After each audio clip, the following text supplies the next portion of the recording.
Oke, sorry, kepotong sedikit tadi. Ada Bu Cindy. Sebentar, saya lagi di Sangkuriang nih kebetulan.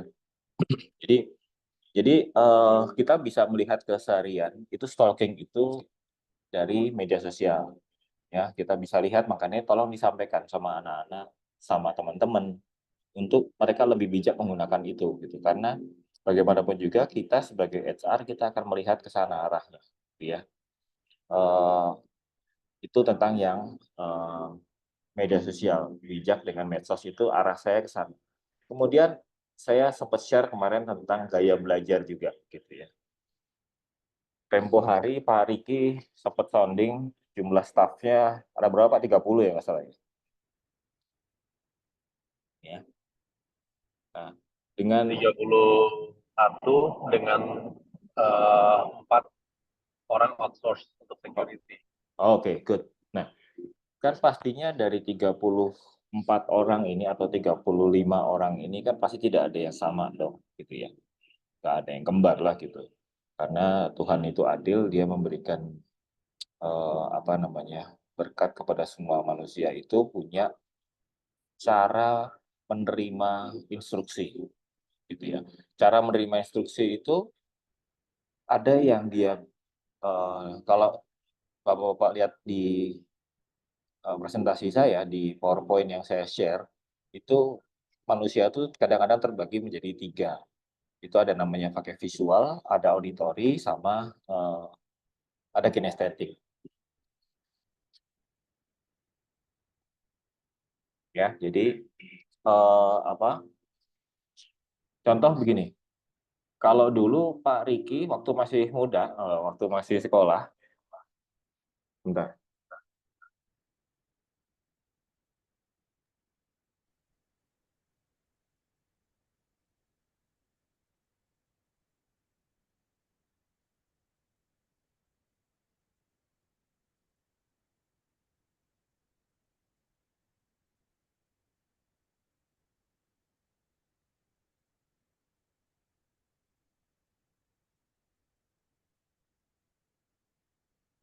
bentar ya Pak. Oke.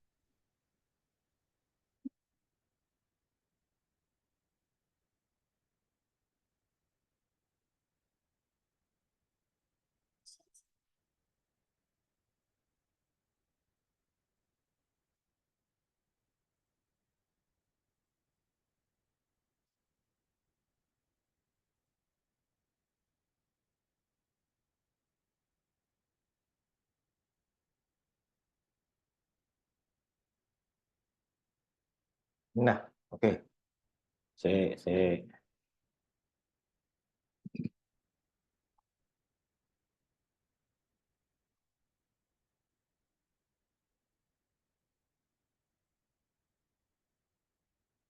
Nah, ini saya tadi nge-share screen ya, gitu. Jadi apa tentang visual, auditory, sama kinestetik tadi, gitu ya. Apa kayak kita misalnya pada saat saya SMA dulu, gitu ya. Itu kita belajar, misalnya saya suka dengerin pakai musik rock tuh, gitu ya, pakai Metallica gitu, gitu. Kemudian untuk ada juga yang dia belajarnya pengennya sepi gitu, misalnya jangan berisik gitu kan, ini lagi belajar gitu. Nah itu poinnya apa sih, berarti dia ada yang dia mendengarkan, sorry, dia bisa masuk pengetahuan itu dengan cara eh, didengar gitu ya. Tapi juga ada yang dia pengennya belajarnya dibaca gitu, dia dengan baca gitu. Nah itu yang saya maksud dengan visual sama auditory. Pentingnya apa sih? Ya pentingnya supaya kita sebagai HRD pada saat kita ingin menyampaikan instruksi kepada karyawan itu bisa langsung keterima dengan baik. Kadang-kadang kita karena kita nggak tahu, akhirnya kita ya udah kita ngomong aja pokoknya harus begini, target harus sekian, revenue harus sekian, peraturan harus dijalanin, peraturannya adalah A, B, C, D, E segala macam gitu, gitu ya. Ada yang mungkin orang dia nggak bisa ngelihat didengerin gitu ya, diomongin tuh dia nggak bisa. Dia pengennya baca atau dia pengennya apa namanya ngelihat video gitu. Makanya sekarang rata-rata perusahaan-perusahaan sekarang itu semuanya eh, pelaporan itu pakai foto di handphone gitu toh, gitu ya. Jadi itu supaya teman-teman yang dia punya gaya belajar visual, dia punya gaya belajar auditori sama kinestetik itu masuk semua. Poinnya seperti itu ya. Jadi nanti kalian bisa lihat dari presentasi saya di PowerPoint saya itu tentang eh, gaya belajar. Itu nggak bisa disamain semua orang. Gitu ya. Apa namanya? Itu yang dari sisi gaya belajar. Kemudian kita kemarin saya sempat lihat assignment yang berisi tentang bagaimana alur mencari karyawan baru gitu ya. Coba, punten Pak Arik nih, bisa dijelasin nggak Pak yang kemarin sampean sudah bikin tugasnya dari mulai proses apa namanya pengambilan karyawan itu seperti apa dari awalnya,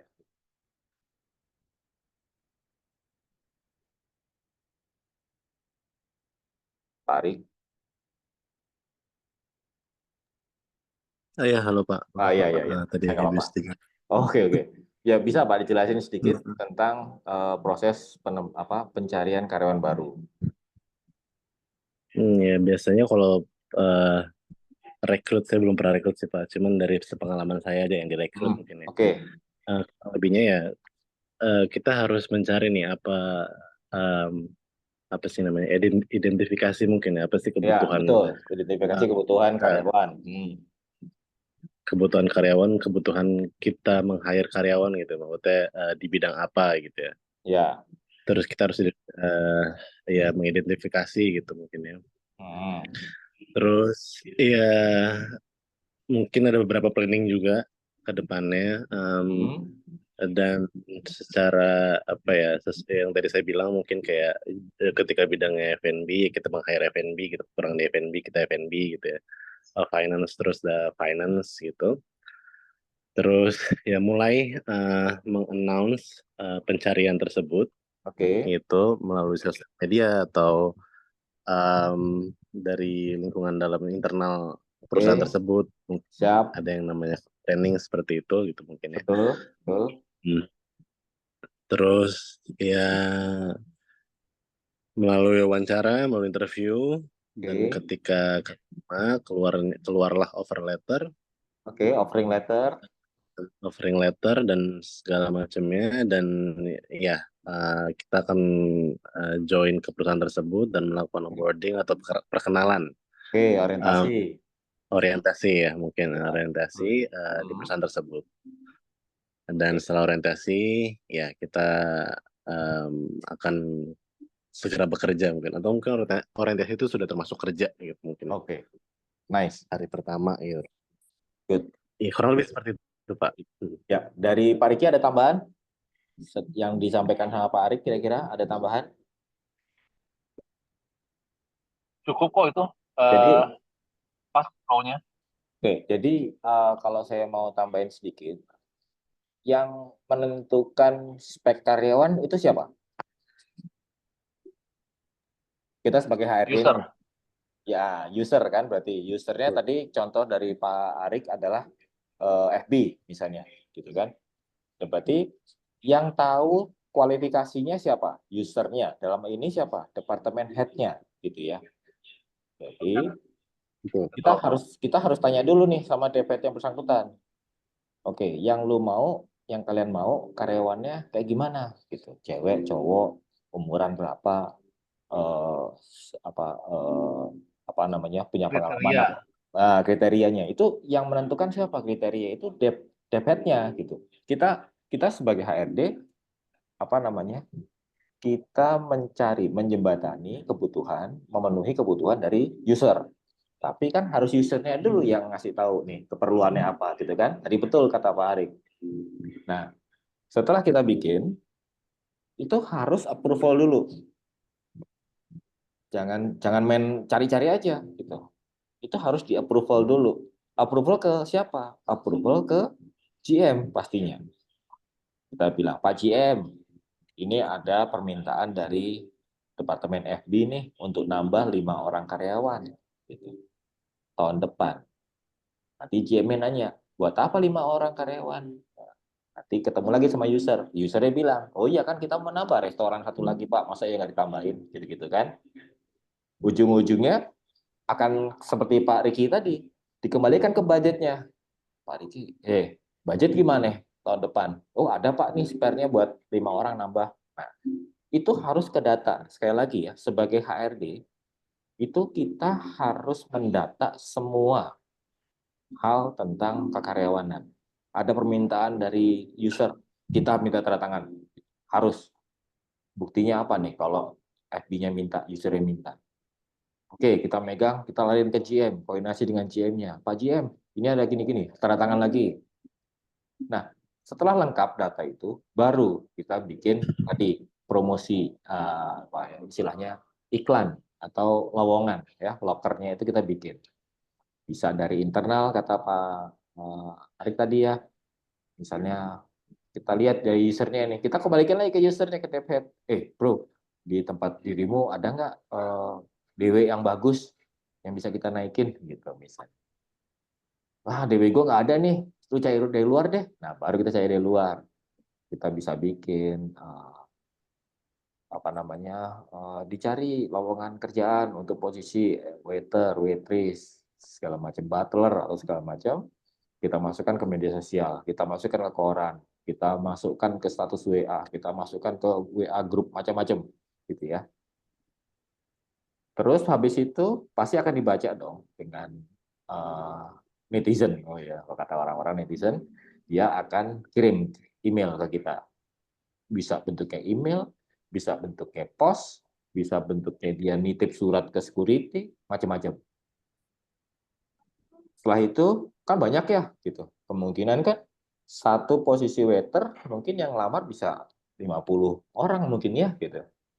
Nah, tugas kita lagi tuh membuka satu-satu, men-screening sesuai dengan spesifikasi yang tadi diberikan oleh si departemen head atau si user gitu kan. Kalau sudah cocok, baru kita coba panggil karyawan yang bersangkutan. Mau nggak datang interview? Gini. Kita panggil. Sekian kandidat kita panggil. Nanti diuji lagi. Siapa yang interview? Interviewnya ada user, ada HRD, ada GM, biasanya begitu-begitu ya. Nah, setelah diinterview, hasilnya ada, baru kita diskusi itu bertiga antara si user, HRD sama GM. Oh ini yang bagus nih, ini bagus, menurut saya ini bagus, segala macam. Kalau sudah, biasanya nanti ada tes tertulis, ada tes bahasa Inggris, ada tes IQ, segala macam. Kalau sudah,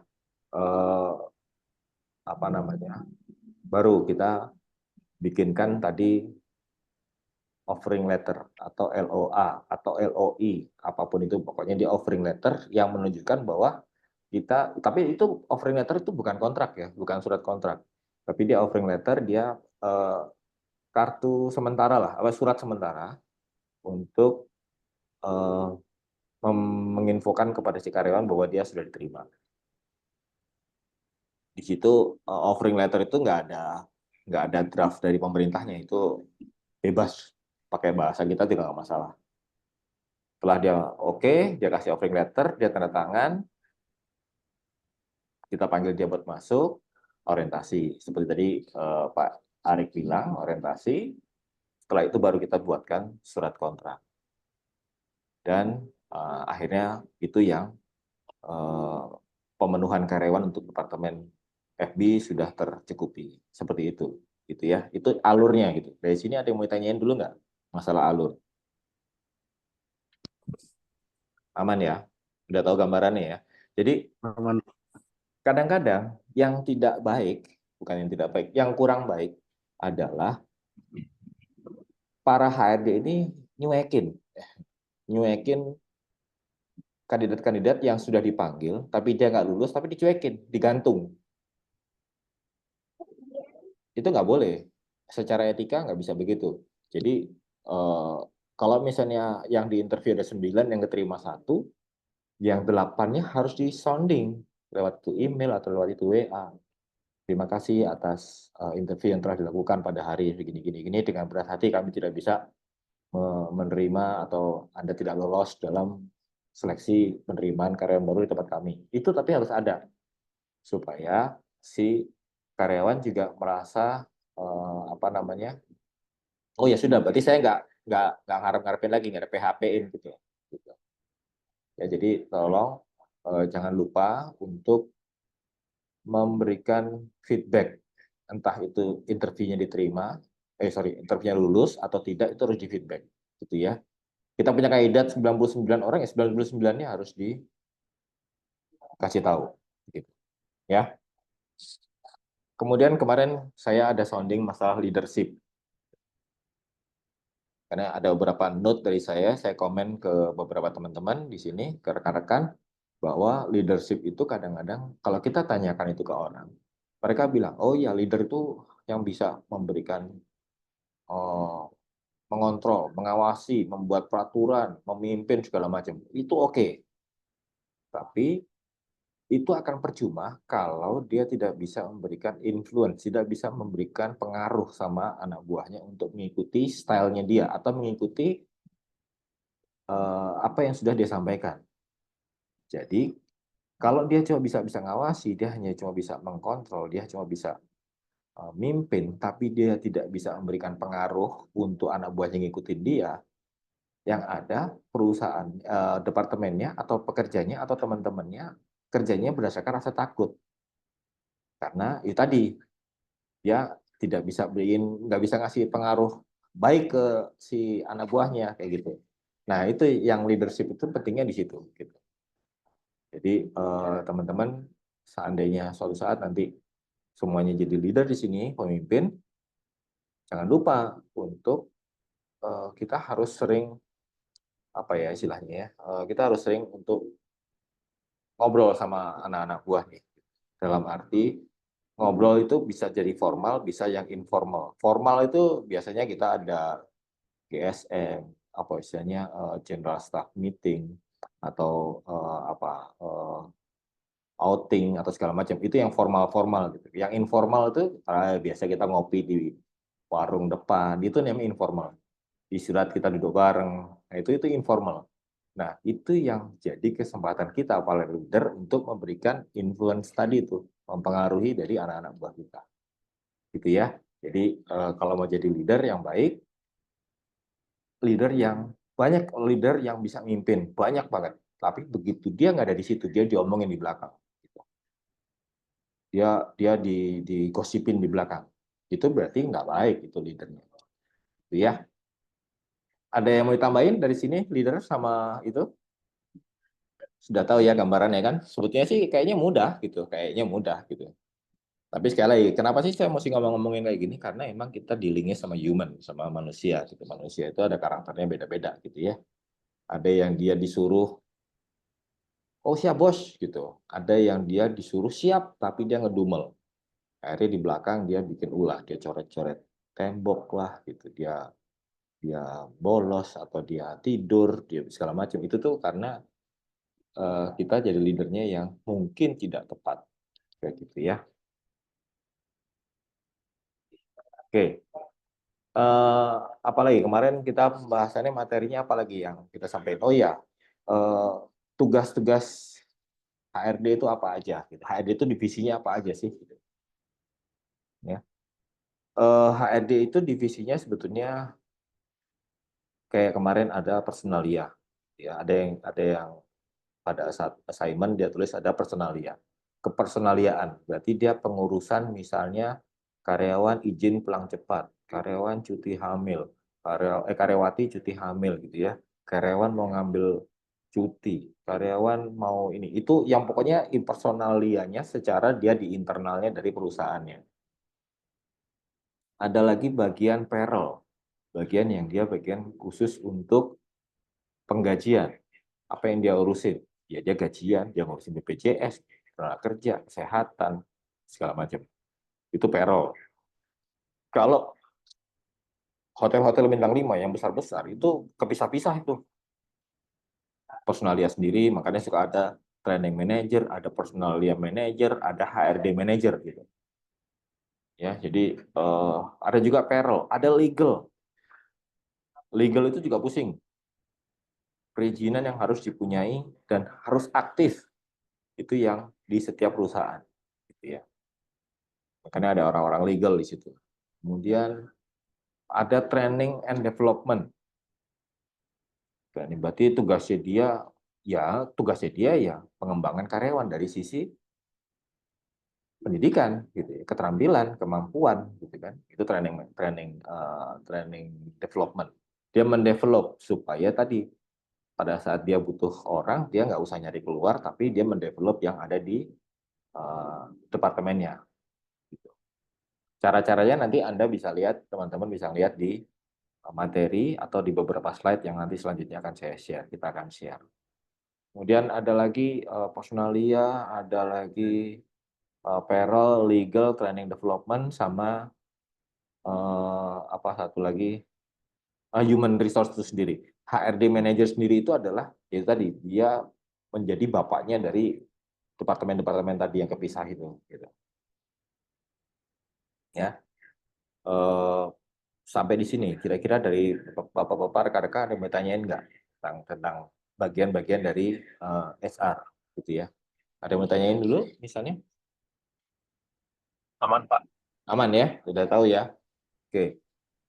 Jadi apa si human resource itu memang departemennya nggak kelihatan gitu. Dia tuh ada di belakang, nyelip tempatnya itu di paling belakang. Jadi dia nggak terlalu kelihatan. Tapi ya dia bergeraknya ya Kerjanya banyak.